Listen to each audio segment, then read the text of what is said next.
particular piece of legislation. Gotcha.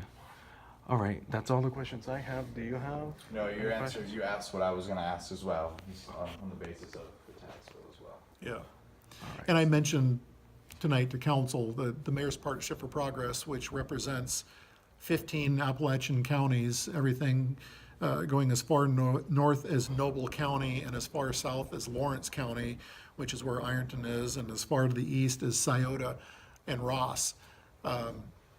You know, the Mayor's Partnership unanimously, and we are a, you know, a bipartisan group of mayors representing, you know, 60 municipalities. Now, not all 60 were at this last meeting when we decided to put it forward a resolution in support of the 18 cents. But that was a big statement too, that our civic leaders from the 15 Appalachian counties were sitting there saying, we support Governor DeWine's efforts to increase it by 18 cents, which again, and this came up tonight in City Council, is that 18%, that 18 cents rather, on top of the current 28 cents that we have now, is still, by and large, less or on parity with some of the states surrounding us. The only state that has a lower gas tax that borders the state of Ohio is Kentucky.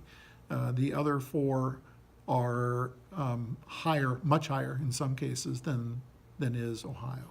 Is that lever, are you gonna try to use that as leverage and proposing this? I mean, you go to PA, obviously it's higher, you drive back in Ohio, you're thankful to be back in Ohio to get gas. Is that a leverage that you guys are gonna use? That's my last question I have. Well, leverage, it's not something that was in the resolution that came from the Mayor's Partnership for Progress, and it certainly wasn't in the resolution that council has proposed, but it's a fact. You know, those are numbers that anybody can pull down and look at what the gas taxes are at the bordering states around Ohio, which always makes me wonder, you know, if you're someone who is a,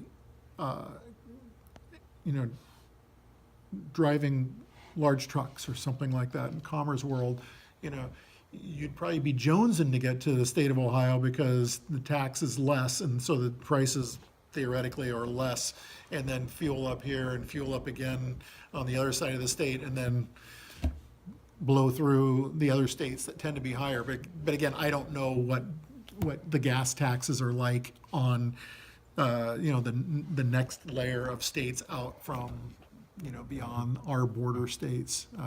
But Michigan is high, I do know that. Pennsylvania, West Virginia's up there. So state-wise, in terms of financials, you're not really concerned about the increase, the cents increase in terms of how much gas is going to cost, relatively speaking, to the states around you. Right, that's correct. Yeah, because like I said, we're relatively low, but it's not because our that we have more people living in poverty than some of the surrounding states. I think that, you know, by and large, you know, the states are, I don't know the actual numbers, where I do know where we rank when it comes to poverty, but, you know, the other surrounding states, you know, they also have their levels of people living at low incomes.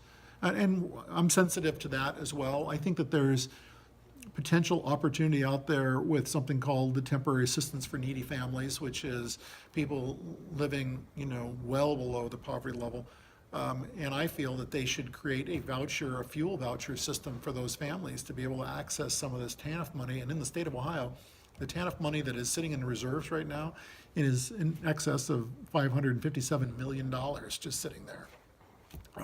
And I think that would be helpful for those who have need for being able to bring down the costs of gas. But Gotcha. All righty.